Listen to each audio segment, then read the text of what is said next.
নমস্কার সকলকে, আবারও স্বাগত জানাই আমার এই ইউটিউব নতুন একটি ভিডিওতে। আজকে আমরা আমাদের আপকামিং টেট এক্সামের যে জিওগ্রাফির একটা মোস্ট ইম্পর্টেন্ট একটা পার্ট সেটা নিয়ে আমরা আলোচনা করব, যেটা হলো আমাদের সৌরজগৎ। ঠিক আছে, আজকের ভিডিওতে আমরা মোটামুটি 90% সৌরজগৎ অর্থাৎ সোলার সিস্টেম সম্পর্কে আমরা বুঝার, জানার এবং জিনিসটাকে আয়ত্ত করার চেষ্টা করব। ঠিক আছে, আশা করি তোমরা সোলার সিস্টেম এই পিকচারটা একটু দেখে নিতে পারো। আমরা টোটালি আজকে এই যে আমাদের সোলার সিস্টেম সেটা নিয়ে আমরা একদম ডিটেইলি আলোচনা করব। Got it? Let's get start. So প্রথম আমরা শুরু করব আমাদের সান দিয়ে, মানে সূর্য। সূর্য তো আমাদের সৌরজগতের কেন্দ্রে রয়েছে, তাই তো? এটা তো সবাই জানি। এবার প্রথম আমরা শুরু করব সূর্য দিয়ে। সূর্য সূর্য হলো আমাদের সৌরজগতের একমাত্র নক্ষত্র ও শক্তির প্রধান উৎস। ঠিক আছে, এবার আমাদের সৌরজগতের যে সূর্যের মধ্যে কি রয়েছে উপাদান যদি আমরা দেখি, উপাদানের মধ্যে রয়েছে তোমাদের একটু 1 মিনিট। উপাদানের মধ্যে রয়েছে হাইড্রোজেন 73%, তারপর আছে হিলিয়াম, তারপর আছে অন্যান্য গ্যাস। এবার যদি বলি পৃথিবী থেকে দূরত্ব কত, পৃথিবী থেকে আমাদের সূর্যের দূরত্ব প্রায় 15 কোটি কিলোমিটার। নেক্সট হলো সূর্যের আলুর যে সময়, সূর্যের আলো পৃথিবীতে পৌঁছাতে আমাদের টোটাল যে সময়টা লাগে সেটা হলো 8 মিনিট 19 সেকেন্ড।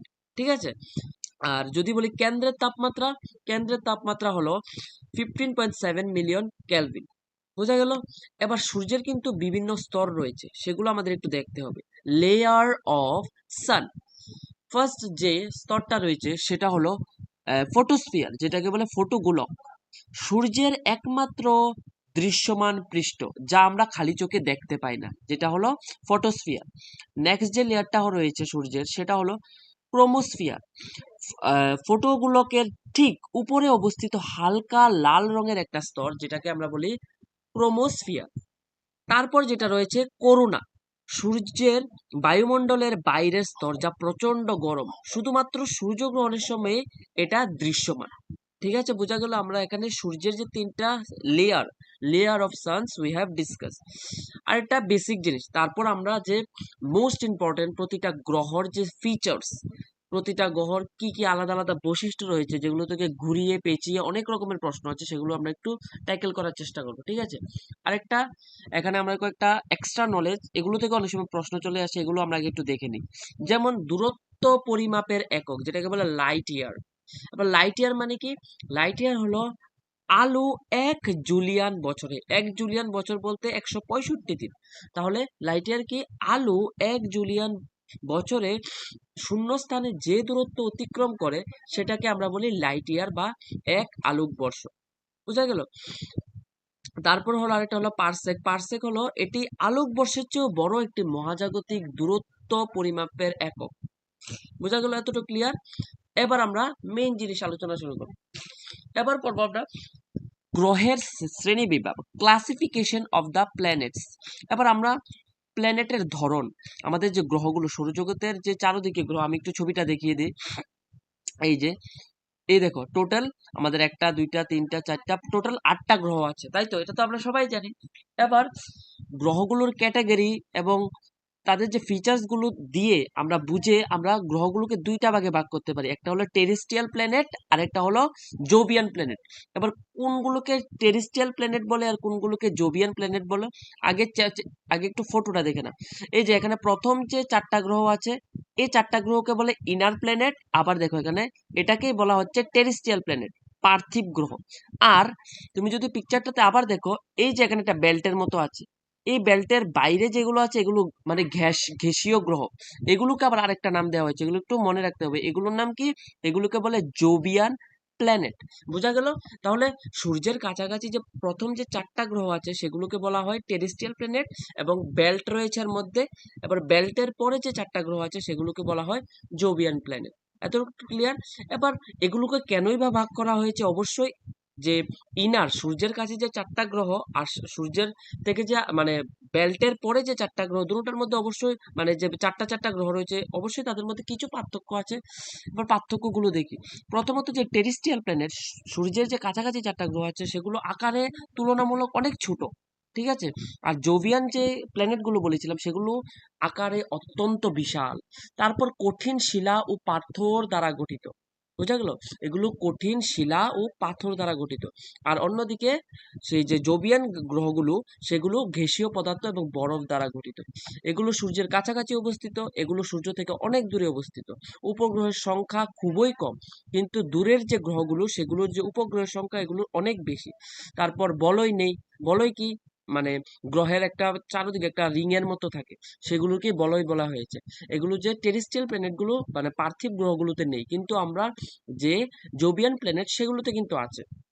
তারপর হলো উদাহরণ, উদাহরণ আর কি, আমি তো বললাই যে সামনের যে 4টা গ্রহ আছে তোমার বুধ, শুক্র, পৃথিবী, মঙ্গল, এগুলোকে বলে টেরেস্ট্রিয়াল প্ল্যানেট। আর যে বাকি রয়েছে 4টা সেগুলো বৃহস্পতি, শনি, ইউরেনাস, সেগুলোকে বলে জোবিয়ান প্ল্যানেট। আই হোপ জিনিসটা ক্লিয়ার। এবার আমাদের ডিটেলে একটু দেখতে হবে প্রতিটা গ্রহ, রোটেশন, রেভলিউশন এগুলো তো জানতে হবে, তাই তো? প্রথম আমরা শুরু করছি বুধ দিয়ে। দেখো পিডিএফটার মধ্যে ফটো লাগানো সম্ভব হয়নি, যে কারণে আমি আলাদাভাবে, দেখো এটা দেখে নাও। এগুলো একটা একটা করে গ্রহ আমরা সবগুলোর ফিচার্স, রোটেশন, রেভলিউশন, কোনটা আগে ঘুরছে কোনটা পরে ঘুরছে, কার আহ্নিক গতি বেশি কার বার্ষিক গতি বেশি, সেগুলো আমরা দেখবো, ঠিক আছে? আমরা প্রথম যে গ্রহটা বলছি সেটা হলো মার্কারি মানে বুধ, ঠিক আছে? এবার বুধ কি? বুধ হলো সূর্যের সব থেকে নিকটতম সৌরজগতের সব থেকে ছোট গ্রহ। ছোট ছোট প্রশ্ন পরীক্ষায় প্রচুর আসছে যে কোন গ্রহ, হুইচ গ্রহ মানে which planet is the smallest and nearest to our sun. তো answer would be sun, sorry, mercury. Got it? কি? বুধ হলো সবচেয়ে নিকটতম সৌরজগতের সব থেকে ছোট গ্রহ। এবার যদি গতিবেগ বলি, সবচেয়ে দ্রুত গ্রহ, দ্রুতগতির গ্রহ মানে, যদি বলি যে আমরা তো সবাই জানি, এতটুকু তো তোমরা আশা করি সবাই জানো যে সূর্যের চারদিকে প্রতিটা গ্রহ কিন্তু এভাবে ঘুরছে, তাই তো? এবার এই যে ঘুরছে, ঘোরার মধ্যে 8টা গ্রহের মধ্যে কোন গ্রহ সব থেকে মানে দ্রুত ঘুরছে সূর্যের চারদিকে? তাহলে আনসার হবে বুধ। তাহলে এখান থেকে আমরা একটা জিনিস স্পষ্ট হলাম যে কোন গ্রহের, এটাকে কি বলে, রেভলিউশন মানে কি বার্ষিক গতি কোন গ্রহের সব থেকে বেশি, তাহলে আনসার হবে আমাদের মার্কারি, বুধ। ঠিক আছে। এবার সূর্যের চারপাশ একবার ঘুরে আসতে সময় নেই কতদিন? 88 দিন। এবার এবার যদি আমরা পৃথিবীর সাথে তুলনা করি, তাহলে পৃথিবী সূর্যের চারদিক একবার একটা পূর্ণ ঘূর্ণন সম্পূর্ণ করতে 365 দিন, 5 ঘন্টা, 48 মিনিট, 46 সেকেন্ড সময় লাগে, যদিও আমরা মানে কাউন্টিং এর সুবিধার জন্য 365 দিন ধরি। তাহলে যে বাড়তি যে বাদ যায় সেগুলো কি বাদ যায় না? আমরা লিপ ইয়ারের কনসেপ্ট পড়েছিলাম না? ঠিক আছে, আমি এক্সট্রা এখন আর বললে মাথা গরম করছি না, জাস্ট কম্পেয়ার করো, যখন ওই টপিকটা আসবে তখন আমরা সেটা বলবো। তাহলে সবচেয়ে দ্রুত গতিতে সূর্যকে পরিক্রম করছে আমাদের কোন গ্রহ? সেটা হলো মার্কারি মানে বুধ। এবার আরেকটা ইম্পর্টেন্ট জিনিস, যে সৌরজগৎ একমাত্র গ্রহ সৌরজগতের যার কোনো বায়ুমণ্ডল নেই। There is no atmosphere of Mercury. Got it? Next is উপগ্রহ। এবার বোধের কি উপগ্রহ আছে? না, বোধের কোনো উপগ্রহ নেই। ঠিক আছে, আই হোপ বোধ নিয়ে আর কোনো কনফিউশন নেই। আমাদের নেক্সট যে গ্রহ, এগুলো দেখো মনে রাখবে, এগুলো কিন্তু আমরা টেরেস্ট্রিয়াল প্ল্যানেট, ইনার প্ল্যানেট সেগুলোকে পড়ছি। নেক্সট হলো আমাদের ভিনাস। ভিনাস থেকে প্রচুর প্রশ্ন আছে, সো অবশ্যই চোখ কান খোলা রেখে এটা বোঝার চেষ্টা করো। ভিনাস, যেটাকে বলে শুক্র, সৌরজগতের সব থেকে উত্তপ্ত এবং উজ্জ্বলতম গ্রহ। Which one is the hottest and the brightest planet in our solar system? The answer would be শুক্র। ঠিক আছে। এবার পৃথিবীর যমজ গ্রহ বা আরেকটা সুন্দর উপাধি আছে এই গ্রহের, যদি বলে যে পৃথিবীর উপগ্রহ কোন গ্রহ, অবশ্যই আনসার হবে শুক্র, ভিনাস। আকার ও ভরের দিক থেকে পৃথিবীর মতো হওয়ায় একে পৃথিবীর যমজ বলা হয়, এটা তো ক্লিয়ার। নেক্সট ইজ আবর্তন গতি। এর নিজ অক্ষের চারপাশ ঘুরতে 243 দিন সময় লাগে। এবার নিজ অক্ষে বলতে আমি বলতে, দেখো আমাদের 2 ধরনের ঘূর্ণন আছে, একটা জিনিস বলছি আমি, সবাই জানো এগুলো জিনিসগুলো, যে এই যে প্রতিটা গ্রহ কিন্তু নিজের জায়গায় ঘুরছে, তারপর আবার সূর্যকে পরিক্রম করছে, তাই তো? নিজের জায়গায় যখন ঘুরে তখন কি হয়? দিন রাত্রি হয়। আর যখন সূর্যকে পরিক্রম করে তখন কি হয়? সিজন যে আমরা বলি না, ঋতু পরিবর্তন, সেগুলো হচ্ছে। তো এখানে যে কথাটা বলা হয়েছে যে নিজ অক্ষ বলতে কি, মানে নিজের যে অ্যাক্সেস, প্রতিটা গ্রহ তো নিজের এরকম, কম্পিউটার আঁকা খুবই কষ্টজনক, আমাকে একটু ক্ষমা করবে সেই জন্য। নিজের অ্যাক্সেসে তো ঘুরছে, এই যে ঘুরতে সব থেকে আস্তে আস্তে মানে খুব ধীর গতিতে হচ্ছে, মানে সব থেকে ধীর গতিতে আমাদের যে ভিনাস, ইংরেজিটা যেটা বলে রোটেশন, মানে এটাকে কি বলে, বাংলায় কি বলে, বাংলায় যেটাকে বলে বার্ষিক আহ্নিক গতি, ঠিক আছে, আহ্নিক গতি। তাহলে সব থেকে, যেহেতু সব থেকে ধীর গতিতে ঘুরছে নিজের জায়গায়, মানে আহ্নিক গতি সব থেকে স্লো। বোঝা গেল তো? তাহলে এই এই টপিকটা মানে এই পয়েন্টটা মাথায় রাখার চেষ্টা করবে। তারপর ভিনাসের যে বায়ুমণ্ডল কিরকম, ভিনাসের বায়ুমণ্ডল হলো সালফিউরিক অ্যাসিডের ঘন মেঘে ঢাকা। এবার ভিনাসের কিন্তু অনেকগুলো আলাদা নাম আছে শুক্রর, কি, ভোরের তারা, মর্নিং স্টার, সন্ধ্যার তারা, ইভিনিং স্টার, লুসিফার, এই অনেকগুলো এরকম প্রশ্ন পরীক্ষায় আসে। কোন গ্রহকে লুসিফার বলা হয়? ডাইরেক্ট আনসার হবে Venus. That is the second nearest planet of sun. ঠিক আছে, ঘূর্ণন এটি পূর্ব পশ্চিমে ঘুরে, এটা তো সবাই। ও আরেকটা জিনিস আমাদের আমাদের জানতে হবে যে, দাঁড়াও আমি পিকচারটা দেখাচ্ছি। এই যে আমি যে বললাম প্রতিটা গ্রহ তার নিজের যে জায়গায় এরকম এরকম করে ঘুরছে, সবগুলো কি একই ডাইরেকশনে ঘুরছে? তাহলে আনসার হলো না। কিন্তু এই যে 8টা গ্রহ, 8টা গ্রহের মধ্যে 2টা গ্রহ আছে, এই দেখো আমি বলছি, দাঁড়াও।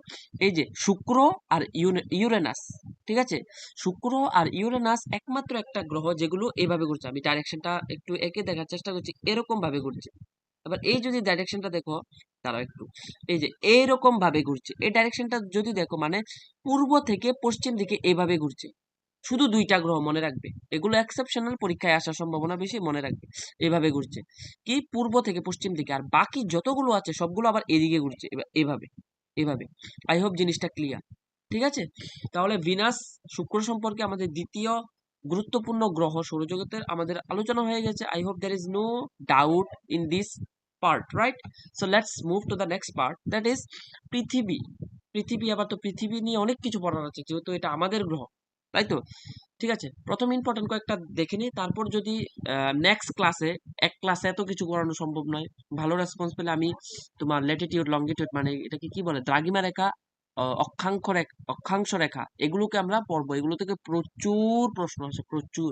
ঠিক আছে, তারপর আবার দেখি পৃথিবী। পৃথিবী একমাত্র যেখানে চমৎকার বায়ুমণ্ডলের কারণে জীবন সম্ভব। As we all know, life is possible only in our earth, right? Next is নীল গ্রহ, ব্লু প্ল্যানেট। এটাকে নীল গ্রহ বলা হয় পৃথিবীকে, কেন? কারণ 70% পানি, একে মহাকাশ থেকে দেখলে নীল দেখায়, সেই জন্যই তো নীল গ্রহ বলে। এবার ঘনত্ব যদি বলি, ডেন্সিটি, পৃথিবীর সৌরজগতের সবচেয়ে বেশি ঘনত্বের গ্রহ হলো পৃথিবী। তাহলে এটা মনে রাখা দরকার যে which is the most densiest planet in our solar system, the answer would be our what, earth. এবার উপগ্রহ, অ্যাজ উই অল নো, আমাদের একটাই মাত্র উপগ্রহ আছে, সেটা হলো চাঁদ, দ্যাট ইজ মুন। বোঝা গেল? তারপর 4 নাম্বার গ্রহ, এটা হলো লাস্ট আমাদের, মানে ইনার প্ল্যানেটের মধ্যে, যেটা আমরা পড়েছিলাম না একটু আগে, কি পড়েছিলাম, টেরেস্ট্রিয়াল প্ল্যানেট, সেগুলো মানে 4 নাম্বার, ইনার প্ল্যানেট গুলো, মানে এটা লাস্ট নাম্বার। তাহলে দেখা গেলো মঙ্গল। মঙ্গলকে কি বলা হয়, লাল গ্রহ। এবার কেন লাল গ্রহ? আয়ন সমৃদ্ধ, লাল মাটি ধূলিকণার কারণে লাল দেখায়, বুধের পর দ্বিতীয় ক্ষুদ্রতম গ্রহ। এবার কি বলা হয়েছে, তুমি তুমি যদি মানে মহাকাশ থেকে মঙ্গল গ্রহের দিকে তাকাও, দেখবে একদম লাল। দাঁড়াও আমি একটা পিকচারটা আবার দেখিয়ে দিই, তাহলে একটু পরিষ্কার হবে। দেখো এই গ্রহটা একদম রেড কালার দেখা যাচ্ছে না, বিকজ অফ ওয়ান থিং, এই যে গ্রহটার মধ্যে প্রচুর পরিমাণে আয়রন থাকার কারণে এটা লাল দেখায় উপর থেকে। ঠিক আছে, এবার সব থেকে ছোট ছোট গ্রহ ছিল আমাদের কোনটা, বুধ। এবার বুধের পর সব থেকে ছোট হলো কোনটা, এই গ্রহটা, মঙ্গল গ্রহটা। এবার পৃথিবীর তো একটা উপগ্রহ আছে, আর মঙ্গলের 2টা আছে, মনে রাখবে কিন্তু, একটা হলো ফোবোস আর একটা হলো ডেমোস। বোঝা গেল? ক্লিয়ার? এবার মঙ্গলের মধ্যে কিন্তু তোমার কি আছে, এটি মঙ্গলে অবস্থিত সৌরজগতের সবচেয়ে বড় আগ্নেয়গিরি। আমরা বলি না ভলক্যানো, ভলক্যানো শুধু যে পৃথিবীতে আছে এরকম না কিন্তু, মার্সের অর্থাৎ মঙ্গলের মধ্যে সব থেকে বড় যে আগ্নেয়গিরিটা আছে সেটার নাম হলো তোমার Olympus Mons. Okay, try to remember it's sing. So MCQ তো আসে পরীক্ষায়, একটু মাথায় হিট করলে আমরা সঠিক টিক করে দিলে বেঁচে যাব, রাইট? সো মনে রাখার চেষ্টা করবে। আর যদি বলি সর্বোচ্চ, সর্বোচ্চ কি, আচ্ছা, এটার কথাই বলছে, যেটা আগ্নেয়গিরিটা, এটা তো এরকম এরকমই তো থাকে, আগ্নেয়গিরি এরকম এরকম। ঠিক আছে, তাহলে মনে রাখবে নামটা। দিনের দৈর্ঘ্য মঙ্গলের একদিনের দৈর্ঘ্য প্রায় 24 ঘন্টা 37 মিনিট। ঠিক আছে, মনে রাখবে। নেক্সট, এবার অ্যাস্ট্রয়েড বেল্ট, মঙ্গল ও বৃহস্পতি গ্রহর কক্ষের মাঝখানে হাজার হাজার গ্রহাণু পাথর অংশ ঘুরে বেড়ায়। এবার একটা জিনিস আমি বলছি তোমাকে, ঠিক আছে, সেটা হলো এই পিকচারটা দেখো। এই দেখো এখানে একটা একটু অন্যরকম আছে না, এখানে একটা বেল্ট আছে। এই বেল্টটাকেই বলা হয়েছে এখানে এই যে অ্যাস্টেরয়েড বেল্ট। ঠিক আছে, এর ভিতরের অংশ, ভিতরের গ্রহটির আলাদা নাম, বাইরের গ্রহটির আলাদা নাম। এবার বাইরের গ্রহটির সম্পর্কে আমরা একদম ডিটেলে আলোচনা করব। ঠিক আছে, চলো শুরু করি। তারপর হলো, আচ্ছা এখানে কি এক্সট্রা কিছু আছে? যে 2006 সালে আবিষ্কৃত, আচ্ছা ঠিক আছে, এত ইম্পর্টেন্ট না। নেক্সট আমরা যেটা যাই সেটা হলো বৃহস্পতি। ঠিক আছে, এবার বৃহস্পতি সৌরজগতের সব থেকে বড় গ্রহ, that is call gas giant. এবার মনে রাখবে সেগুলো কিন্তু টেরেস্ট্রিয়াল ছিল, রকের গ্রহ, মানে পাথর ছিল, ঠোস ছিল, কিন্তু এগুলো সব গ্যাসিয়াস। সৌরজগতের সবচেয়ে বড় গ্রহ যদি বলি সেটা হলো জুপিটার, বৃহস্পতি। আবর্তন গতি, আবর্তন গতি বলতে যেটাকে বলে রোটেশন, নিজ জায়গায় যে ঘুরছে গ্রহটা, নিজ অক্ষের উপর সবচেয়ে দ্রুত ঘুরে। এবার সুন্দর একটা প্রশ্ন এখানে আমরা পেয়ে গেলাম, কোন গ্রহের রোটেশন অর্থাৎ আবর্তন গতি সব থেকে দ্রুত? ঠিক আছে, তাহলে আনসার হলো আমাদের বৃহস্পতি। যার কত, মানে একদিনের সময়কাল যেখানে আমাদের 24 ঘন্টা পৃথিবীতে, সেখানে জুপিটারের টাইম লাগে কত, নিজ নিজ অ্যাক্সেসে ঘুরতে 9 ঘন্টা 55 minute. Very easy to remember. এবার বায়ুমণ্ডলের কথা যদি বলি বৃহস্পতির, বায়ুমণ্ডলে প্রধানত হাইড্রোজেন এবং হিলিয়াম গ্যাসে পূর্ণ। রেড গ্রেট রেড স্পট, এটি এই এই গ্রহের গায়ে বিশাল আকারের একটি ঝড় বা ঘূর্ণিপাক রয়েছে। এই প্রশ্নটা আছে না, আসলে এক্সট্রা এরকম ভাবে দেওয়ার মানে কি জানো? এবার এটা আবার পড়ার কি আছে, পরীক্ষায় আসে, সেই জন্যই এইগুলো আমি ইনক্লুড করেছি। যদি পরীক্ষায় আসে যে কোন গ্রহের মধ্যে গ্রেট রেড স্পট দেখা দেয়, সেটা আসলে কিছু না, সেটা একটা ঝড়, ঘূর্ণিপাক, রেড কালারের উপর থেকে দেখা যায়। সো সেটা হবে আনসার, কি হবে, বৃহস্পতির মধ্যে। এবার আমি বললাম যে ইনার প্ল্যানেট গুলোর কিন্তু এত বেশি একটা উপগ্রহ নেই, শুধুমাত্র পৃথিবীর আর তোমাদের মঙ্গলের আছে, মঙ্গলের 2টা, পৃথিবীর একটা। আর যত আমরা আউটার গ্রহগুলোতে যাবো সেগুলোতে প্রচুর পরিমাণে উপগ্রহ। সবগুলোর নাম মনে রাখার প্রয়োজন নেই, সেগুলো তো আসেও না। ঠিক আছে, বৃহস্পতির বর্তমান উপগ্রহের সংখ্যা হলো 95টি। এর মধ্যে 4টি বড় উপগ্রহ তোমরা এখানে দেখে নিতে পারো, কয়েকটা নাম এত ইম্পর্টেন্ট না, আবার বলাও যায় না, আসতেও পারে। ঠিক আছে, এবার যদি বলি যে সৌরজগতের সব থেকে বড় উপগ্রহ যেটা, সেটার নাম কি, সেটা হলো গ্যানিমেড। এটা ইম্পর্টেন্ট, এটা পরে রাখার দরকার। ঠিক আছে, এটা মনে রাখার চেষ্টা করবে। এবার আমাদের 5-এর পরে 6 নাম্বার যে গ্রহটা সেটা হলো শনি। ঠিক আছে, শনির ব্যাপারে কি আছে, সৌরজগতের দ্বিতীয় বৃহত্তম গ্রহ। তাহলে সব থেকে বড় কি, জুপিটার, দ্যাট ইজ বৃহস্পতি। তারপরে যেটা আছে সেটা হলো সৌরজগতের দ্বিতীয় গ্রহ, সেটা শনি। এবার শনির মধ্যে কিন্তু একটা রিং আছে, তারা দেখি ফটোটাতে আছে কিনা। এই দেখো একটা রিং আছে না, এটা মনে রাখবে, একটা এটা এক্সট্রা স্পেসিফিকেশন। ঠিক আছে, এবার কি বলয়, শনির চারপাশে উজ্জ্বল ও কেন্দ্রমুখী চমৎকার বলয় রয়েছে, যা ছোট ছোট শিলা, বরফের টুকরো দিয়ে তৈরি। এবার যদি বলি ডেনসিটি, সৌরজগতের সব থেকে কম ঘনত্ব গ্রহ, যা পানির চেয়েও কম, অর্থাৎ পানিতেও ভাসবে, সেটা হলো শনি। তাহলে দুইটা কম্পারিজন দিয়ে পড়ি, সব থেকে ডেন্সিয়াস, যদি সব থেকে বেশি ঘনত্ব আমরা কোনটা বললাম, সেটা হলো আমাদের পৃথিবী। তারপরে যদি উল্টোটা বলি, সব থেকে কম ঘনত্ব, সেটা হলো স্যাটার্ন। সব থেকে বৃহত্তম গ্রহ কোনটা, সেটা হলো তোমাদের জুপিটার, বৃহস্পতি। সব থেকে যদি বলি মানে সেকেন্ড বৃহত্তম, মানে জুপিটারের পর, বৃহস্পতির পরে নেক্সট কোনটা বৃহত্তম, দ্যাট ইজ শনি। মনে থাকবে, উপগ্রহ, শনির উপগ্রহ সংখ্যা 146-এর উপরে আছে। ঠিক আছে, কটা আছে, 146-এর উপরে আছে। ঠিক আছে, এবার যদি আরেকটা পড়ি যে এতগুলির মধ্যে সব থেকে বড় যে মানে স্যাটার্নের মধ্যে, শনির মধ্যে সব থেকে বড় উপগ্রহ কোনটা, সেটা হলো টাইটান। এটা একটু মনে রাখার চেষ্টা করবে, একটা নাম মনে রাখা তো, এটা তো মনে রাখাই যায়, তাই তো। গেনিমেড হলো দ্বিতীয় বৃহত্তম, তাহলে সব থেকে বড় হলো টাইটান, তারপর হলো গেনিমেড। এর গেনিমেডের দ্বিতীয়, গেনিমেড কার ছিল, গেনিমেড ছিল তোমার বৃহস্পতির। বুঝা গেল? এবার আমাদের 7 নাম্বার যে গ্রহটা, 7 নম্বর গ্রহটা কি, এটাকে সবুজ গ্রহ বলা হয়। কেন? বায়ুমণ্ডলে মিথেন গ্যাস থাকার কারণে এটা মহাকাশ থেকে একদম সবুজ রঙের দেখায়। আবিষ্কার কবে হয়? 1981 সালে উইলিয়াম হার্সেল এটি আবিষ্কার করেন। তাপমাত্রার কথা যদি বলি, এটি সৌরজগতের সব থেকে শীতলতম, that is the coldest planet in our like in atmosphere in our solar system, right? এবার অক্ষীয় হেলান, এর অক্ষের সাথে 98 ডিগ্রি কোণ হেলে থাকে, তাই একে গড়ানো গ্রহ বলা হয়, ঠিক আছে? রোলিং প্ল্যানেট, মানে আমরা বললাম না সবগুলো গ্রহের কিন্তু একটা অ্যাক্সেস আছে, যেমন আমাদের পৃথিবী আমরা পরে পড়বো, ঠিক আছে? আজকে একটা ভিডিওতে এত কিছু পড়া সম্ভব নয়। আমাদের যে পৃথিবীর একটা অক্ষ আছে না, 23.5 ডিগ্রি, সো এটা কি অক্ষই তো সেম ভাবে সব থেকে বেশি যার অ্যাক্সেসটা এরকম, যেটা বলছে যে ইউরেনাসের অ্যাক্সেসটা অতিরিক্ত বাঁকা, ঠিক আছে? যেটা কত 98 ডিগ্রি কোণে হেলে আছে, that's why it's also called rolling planet, মনে রাখবে। এবার উপগ্রহ অত্যন্ত এর অত্যন্ত 27টি উপগ্রহ রয়েছে, এর মধ্যে কিছু এখানে দেখো, মিরিন্ডা, এরিয়েল, আমব্রিয়েল, অনেকগুলো নাম আছে, দেখে নিতে পারো তুমি, ঠিক আছে?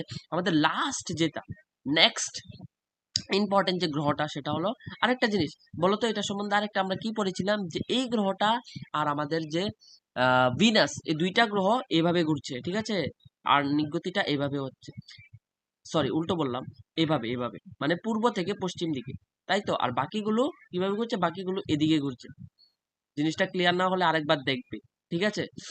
পিডিএফ এ এতগুলো সম্ভব নয়, জিওগ্রাফিটা অতিরিক্ত, মানে কি বলবো, এটা ভিজুয়াল করতে হয় বেশি, ভিজুয়াল করলে এটা তৈরি মানে মাথায় তৈরি হয়, মানে ভিজুয়াল করে তারপর এটা যখন দেখবে তারপর এটা একদম রিলেট করতে পারবে। সেই জন্য আর কম্পিউটার এতগুলো দেখা মানে একদম, আমার কম্পিউটারের অবস্থাও ভালো না, এটা ল্যাগ করে প্রচুর পরিমাণে, হিট, একটু হিট হলেই এটা কিরকম ল্যাগ করে, ঠিক মতো কাজ করে না, ঠিক আছে? বোঝা গেল এতটুকু পর্যন্ত। আমাদের লাস্ট অষ্টম যে গ্রহটা আছে সেটা হলো Neptune, that is the farthest planet of our solar system, right? So সূর্য থেকে সব থেকে দূরবর্তী গ্রহ যদি বলি, সেটা হলো আমাদের নেপচুন। এর ফলে এর পরিক্রমণ সবচেয়ে বেশি, একদম ইজি একটা আনসার দেখো, সূর্যকে পরিক্রমণ করতে কার সবচেয়ে বেশি সময় লাগবে? সব থেকে দূরে যে তারই তো সব থেকে বেশি সময় লাগবে, so that's why the answer would be Neptune.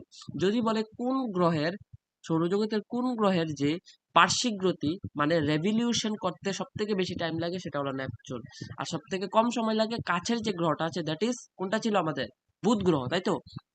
সেটা মনে থাকবে।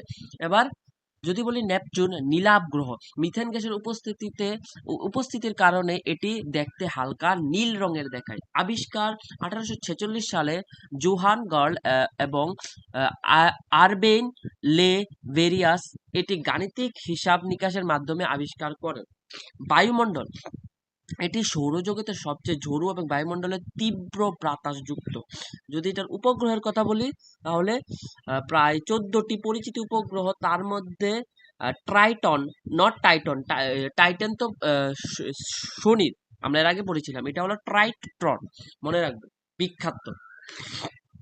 শেষ আমাদের ইম্পর্টেন্ট, এগুলো থেকে ঘুরিয়ে ফিরিয়ে অনেক প্রশ্ন আসে, এগুলো থেকে বেশি আসে কোন গ্রহকে, যেমন আমরা যেগুলো দেখতে দেখা যায় খুব কম পড়েছি, কিন্তু অনেকগুলো কিন্তু প্রশ্ন এখানে পড়েছি, যেমন পৃথিবীর যমগ্রহ কাকে বলে, কোন গ্রহকে সূর্য তোমার সন্ধ্যার তারা বলা হয়, যমজ গ্রহ গ্রহ কাকে বলা হয়, তারপরে তোমার অলিম্পিয়াস, যে অলিম্পিয়াসের কথা বললাম যে সব থেকে বড় আগ্নেয়গিরি, সেটা কোথায় আছে, গেনিমিড, টাইটান, কোনটা আগে ঘুরছে, আহ্নিক গতি, বার্ষিক গতি, কে কার থেকে ছোট, জোবিয়ান প্ল্যানেট কাকে বলে, তোমার ইনার প্ল্যানেট কাকে বলে, অ্যাস্ট্রয়েড বেল্ট কি, সব দেখো। জিনিসটা যখন আস্তে আস্তে পড়ছো লাগছে এটা তো সহজ জিনিস, কিন্তু যখন কমপ্লেক্স করে কোশ্চেন করা শুরু করে, কম্পেয়ার করে কোশ্চেন করা শুরু করে, আমি এতবার পড়েছি, আমিও অনেকবার পড়েছি, তারপরে আমি এখনো ভুলে যাই, এখনো আমার মিসম্যাচ হয়ে যায়। তো বুঝতেই পারছো, দেখতে সহজ, বাট যখন এটা মানে টাফ করে দেয়, কম্পেয়ার করে দেয়, এগুলো মনে রাখা একটু টাফই। সো বারবার আমাদের একটু বোঝার চেষ্টা করতে হবে, ঠিক আছে? চলো তারপর দেখি কিছু আছে কিনা ইম্পর্টেন্ট। বামন গ্রহ, যেটা জানি তোমরা হয়তো পড়েছ, বামন গ্রহ, এগুলো সম্বন্ধে দেখি একটু কি আছে এখানে। আচ্ছা, বামন গ্রহের শর্তাবলী, এটি সূর্যের চারপাশে ঘুরে, এর আকৃতি প্রায় গোলাকার হবে, এটি তার কাইপার বেল্ট বা কক্ষপথের আশেপাশে মহাজাগতিক ধ্বংসাবশেষ বা বস্তু পরিষ্কার করতে সক্ষম। দেখো এই যে দেখো এখানে একটা রিং এর মতো আছে, অ্যাস্ট্রয়েড বেল্ট, আবার এতটুকু চারটা, এর বাইরে কিন্তু আরেকটা অ্যাস্ট্রয়েড বেল্ট আছে, যেটাকে এই যে নামটা দেওয়া হয়েছে কাইপার বেল্ট, বোঝা গেল? এবার এগুলো থেকে কমই কোয়েশ্চেন আছে, তারপরে কোনো কিছু মিস না করাই ভালো, বলা যায় না কোথা থেকে কি চলে আসে পরীক্ষায়, তাই তো? এবার প্লুটোর কথা আমরা আগে শুনেছিলাম, তাই তো? আমাদের তো আগে গ্রহ কটা ছিল, এখন 8টা, আগে ছিল 9টা। কিন্তু এখন প্লুটোকে কবে বাদ দেওয়া হয়েছে? 2006 সালে ইন্টারন্যাশনাল অ্যাস্ট্রোনমিক্যাল ইউনিয়ন গ্রহের সংজ্ঞা পরিবর্তন করে প্লুটোকে গ্রহের তালিকা থেকে বাদ দিয়ে তাকে কি ডোয়ার্ফ প্ল্যানেট, যেটাকে বলে বামন গ্রহ হিসাবে ঘোষণা করা হয়। এটি কাইপার বেল্টে অবস্থিত। এর সবচেয়ে বড় উপগ্রহ হলো শ্যারন। বুঝা গেল? এবার দ্বিতীয় যদি বৃহত্তম আমরা একটা বামন গ্রহ মানে ডোয়ার্ফ প্ল্যানেটের কথা বলি, সেটার নাম হলো এরিস।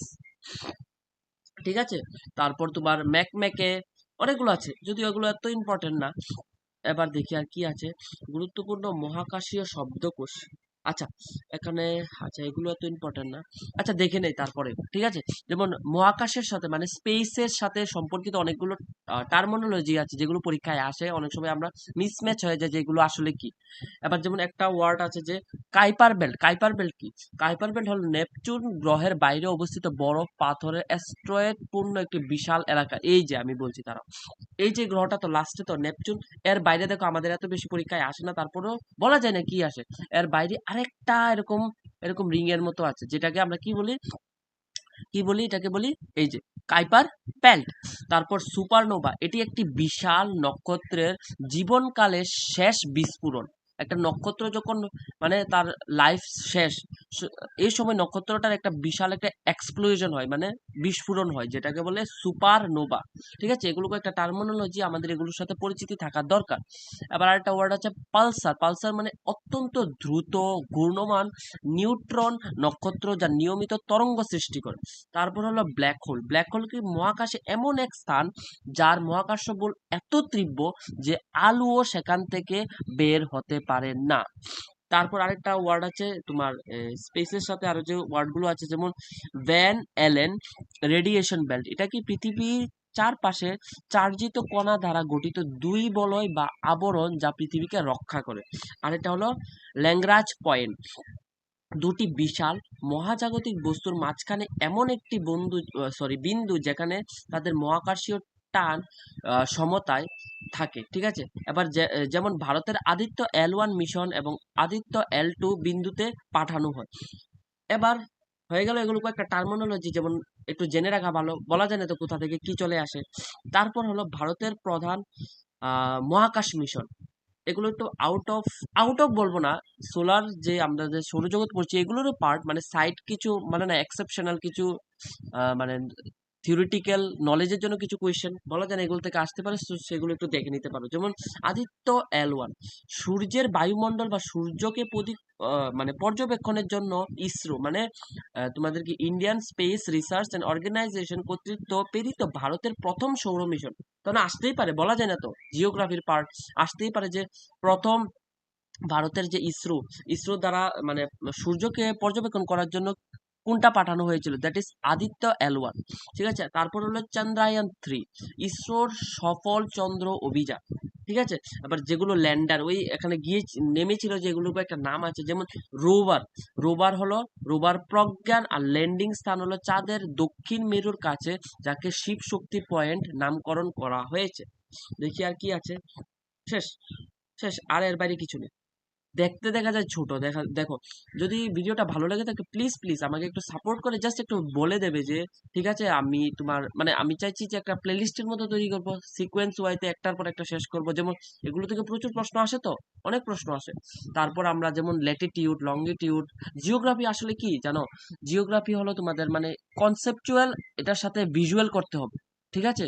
সো ভিডিওটা কেমন লেগেছে অবশ্যই একটু জানাবে। তারপর আমরা নেক্সট এরপরে যেটা গুরুত্বপূর্ণ সেটা আমরা আনার চেষ্টা করব, মানে আমরা মিন্স আমি আনার চেষ্টা করব। ঠিক আছে? যদি আমি সময় পাই। সো আজকের জন্য ভিডিওটা আমি এখানেই সমাপ্ত করছি। ঠিক আছে? তোমরা আরো প্র্যাকটিস করতে থাকো। দেখা হচ্ছে পরবর্তী ভিডিওতে।